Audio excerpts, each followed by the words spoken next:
போரில் பாண்டவருக்குச் சாதகமாக தங்களால் யுத்தம் புரிவதற்கு இயலாமல் போனாலும் தம் இரு கரத்தில் உள்ள அஸ்திரங்களை தியாகம் செய்து இறைவனை வேண்டி மரணத்தை ஸ்வீகரியுங்கள்.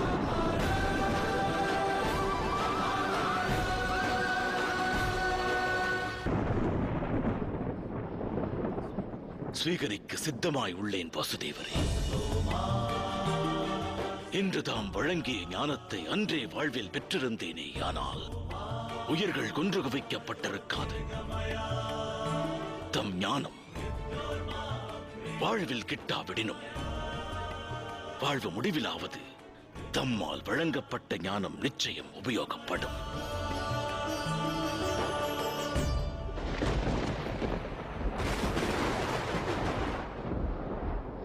தமது கரம் கொண்டு மரணம் நிகழ்ந்தால் நான் பரம சௌபாக்கியம் பெற்றவனாவேன்.